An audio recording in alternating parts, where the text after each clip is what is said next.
Hoy 30 de mayo es el día de la esclerosis múltiple y para conocer aspectos de esta enfermedad vamos a dialogar con el neurólogo Miguel Dafra.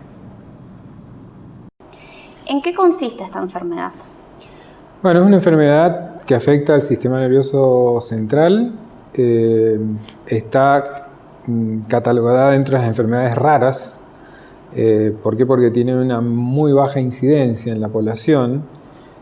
Tan es así que, por ejemplo, en países como el nuestro se calcula que pueden haber 16 a 20 y hasta 30 casos por cada 100.000 habitantes. Frente a países como los países nórdicos, escandinavos, Estados Unidos en la parte norte o Canadá, que pueden llegar a tener 200 o 300 pacientes por cada 100.000 habitantes. Sigue siendo una enfermedad, desde la perspectiva que se lo vea, rara. O sea, en el mundo se calcula que hay aproximadamente 2,5 millones de personas padeciendo de esclerosis múltiple.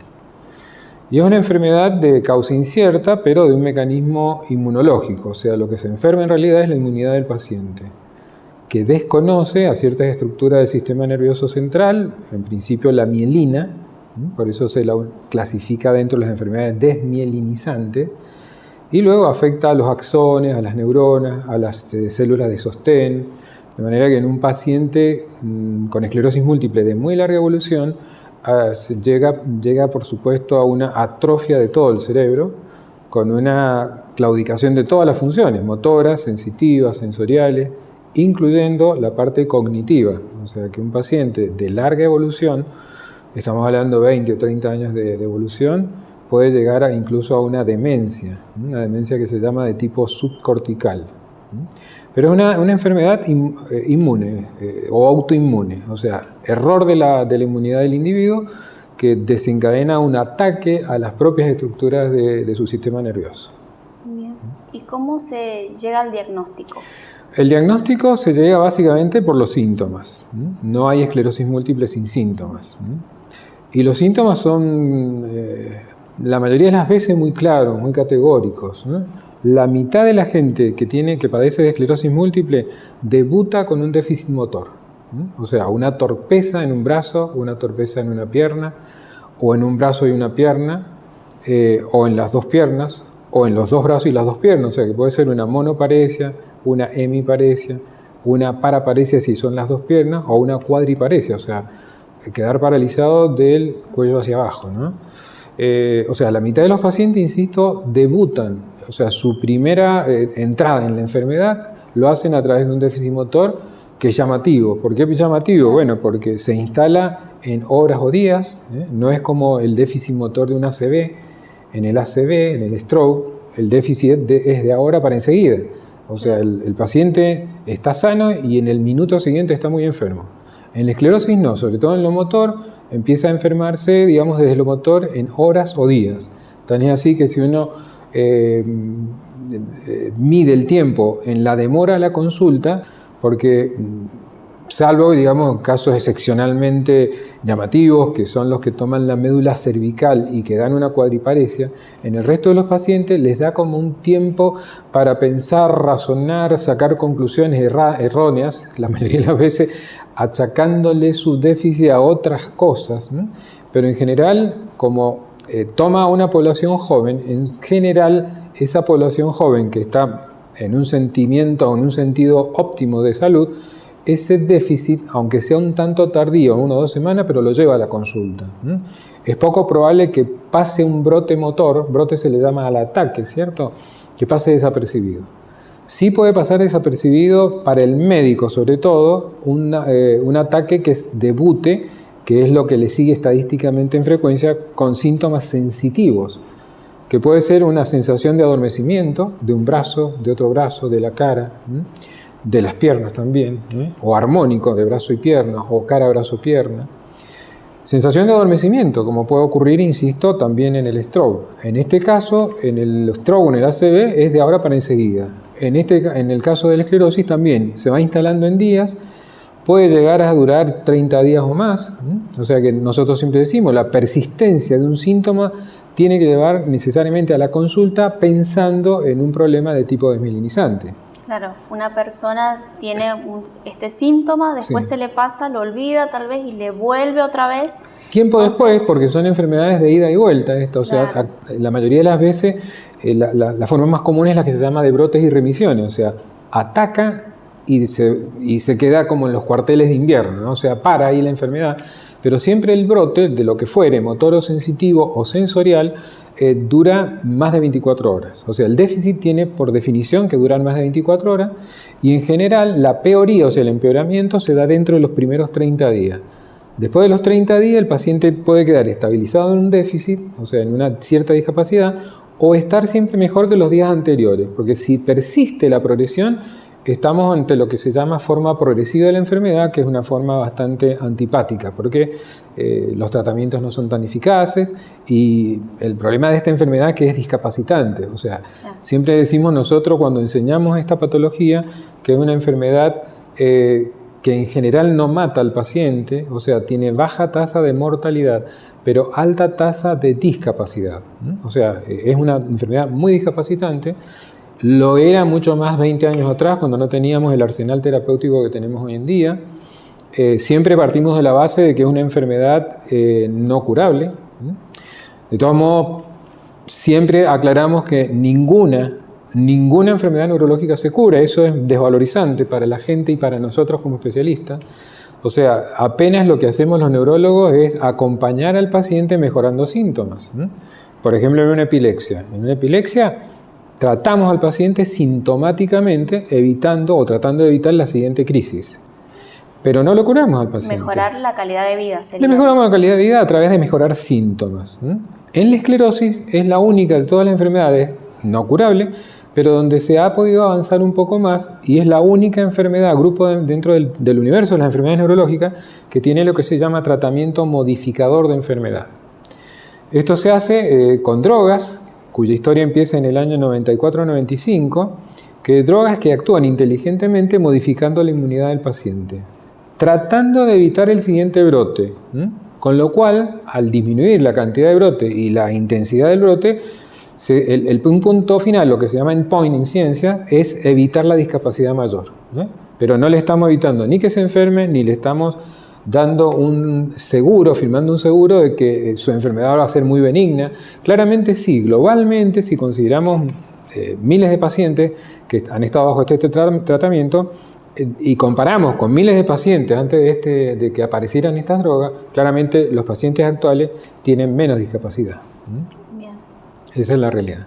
Siempre hay que tener en cuenta, volviendo un poco a la pregunta de cómo se presenta, hemos dicho síntomas motores, sensitivos y los sensoriales. Cuando nosotros sensoriales le llamamos a lo que es visión, audición, o sea, los síntomas, los sentidos superiores. Y en tercer lugar están los problemas visuales, que por ahí sí pasan desapercibidos para el oftalmólogo. La mayoría de los oftalmólogos están entrenados y saben que cierto perfil de déficit visual tiene que inmediatamente llevarlos a una consulta neurológica al paciente, ¿no? Sobre todo la pérdida visual del día. O sea, yo me levanto bien a la mañana, a media mañana me parece ver mal de un ojo, después del mediodía la experiencia de vida me dice que sí, que estoy viendo mal. Hay una etapa por la que se pasa, en el caso que es una neuritis óptica, que se llama discromatoxia, pero que nadie se da cuenta, salvo que tenga experiencia en esto, que es no distinguir rojos de rojos, distintas tonalidades de rojo, o no distinguir verdes de verde. Esa etapa casi pasa desapercibida, es casi como un academicismo, pero claramente a la tarde y noche ya dejo de ver de ese ojo, ¿no? Con distintas características, o sea, puedo tener visión de lo que se llama en vidrio esmerilado, puedo dejar literalmente de ver totalmente, eso es raro en esclerosis múltiple, pero puede ocurrir, o puedo dejar de tener visión central, o sea, yo miro, no te puedo ver el rostro, pero sí veo que tenés el cabello oscuro, tenés algo blanco, Claro. pero tampoco podría llegar a leer con ese ojo. Bueno, eso se llama neuritis óptica, se trata igual que cualquier brote, aplanando la inmunidad con corticoides, pero en este caso, como en todos los casos de brote, mientras más temprano actuemos, más rápido va a ser la reversión del síntoma y menos va a ser la secuela visual. Entonces, eso a veces sí ocurre que el paciente no tiene la alarma necesaria, no tiene acceso a lo mejor al médico, al oftalmólogo, o en el peor de los casos, el oftalmólogo no está entrenado como para darse cuenta de eso, cosa que es muy poco probable. Nos decía que comienzan desde los síntomas cuando la persona es joven. ¿A partir de qué El edad? 80% debuta entre los 20 y los 40 años. El 80%. De un 100%, el 80% debutó entre los 20 y los 40. Y el mayor grupo entre los 20 y los 40. Por supuesto que hay pacientes que debutan antes de los 20, o sea, en la adolescencia, y hay esclerosis múltiple en los niños. Y hay gente que extraordinariamente pueden debutar después de los 40, después de los 50, y tengo algún par de pacientes que se le ha diagnosticado a los 60 años. Eso es extraordinariamente raro, es para publicar, decimos nosotros, o alguien estuvo muy distraído antes de los 60 años. Claro. Porque como van y vienen los síntomas, ¿sí? Puede haber tenido síntomas sensitivos como primer brote o síntomas visuales como primer brote y nadie le dio importancia, porque la remielinización, que es espontánea, esto es un equilibrio entre desmielinización enfermedad, remielinización biológica, hace que por ahí el síntoma se recupere dentro de los 30 días y bueno, por Sigo ahí... mi vida normalmente hasta que otra vez vuelve el síntoma. Y cuando vuelve el síntoma aparece otro y empezamos a rebobinar, nos damos cuenta que, ojo, en aquel año, hace 5, 7, 10 años, tuve un problema que ahora me doy cuenta que era el debut de esto, ¿no? Claro. ¿Sí? ¿Y cómo sería el acompañamiento que debería dar la familia a un paciente? Bueno, siempre son familias muy presentes. ¿Por qué? Porque el objetivo es una persona muy joven y una persona que, bueno, hoy sobre todo con Google sabemos que esclerosis múltiple es discapacidad, de manera que siempre hay un acompañamiento, siempre. Desde la perspectiva en cualquier nivel social, de todos modos es una enfermedad un tanto, decimos nosotros, hasta rara, y en cuanto a lo sociológico y a lo socioambiental, o sea, ¿por qué? Porque parece que es media sectaria, ¿no? Porque decimos que afecta raramente a personas sin cobertura. Decimos, ¿y esto de dónde viene? Bueno, hay una hipótesis dentro de los mecanismos de producción, que es lo que se llama la hipótesis higiénica, que nos dice que, bueno, estarían mejor preparados para presentar esta enfermedad la gente que ha sido muy limpia. ¿Y esto cómo se explica? Al ser un desarreglo de la inmunidad, si uno de niño ha sido súper cuidado y ha tenido poca exposición a gérmenes, bueno, su sistema inmunológico está poco entrenado en esto, ¿no? Y frente a una infección, como por ejemplo, no sé si recientemente hubo una publicación que se viralizó mucho de relacionar la mononucleosis infecciosa con la esclerosis múltiple. Esto nosotros en ciencia lo sabemos desde hace mucho, porque si tomamos poblaciones parecidas desde lo, digamos, socioeconómico, del grupo etario y demás, y comparamos gente que ha tenido mononucleosis infecciosas y gente que no la ha tenido, bueno, aquel grupo que ha tenido mononucleosis infecciosa tiene más chance de desarrollar esclerosis múltiple. Entonces, ¿es la bacteria de la mononucleosis la que produce la enfermedad? No, simplemente hay gatillos para desarrollar esta enfermedad. Primero, que la enfermedad la desarrolla quien quiere, o sea, quien puede y no quien quiere. O sea, yo tengo que tener mi sistema inmunológico permisivo para desarrollar esclerosis múltiple. O sea, yo tengo que tener lo que se llama HLA permisivo. HLA es un sistema de antígeno que tenemos en todas nuestras células y que tienen un determinado mapa. Dependiendo de nuestra ascendencia, tenemos distintos HLA. Por ejemplo, japoneses y mexicanos comparten el mismo HLA para desarrollar esclerosis. Los nórdicos tienen otro HLA. Nosotros, en la Argentina es muy difícil y no le damos mucha importancia al número. Tienen letras y números esos HLA. Porque somos una mezcla rara, ¿no? Claro. Descendemos de gente del Mediterráneo, de todas las estirpes, o sea, españoles, italianos, griegos, turcos, judíos. Tenemos un 17% de genes afroamericanos todos, de manera que el HLA para nosotros en el proceso diagnóstico no nos importa tanto. Pero bueno, esa es la predisposición tenemos. Claro. O sea, insisto, lo desarrolla la enfermedad el que puede, el que tiene cierto HLA y no el que quiere. ¿Esto qué significa? Que yo puedo convivir con un paciente con esclerosis.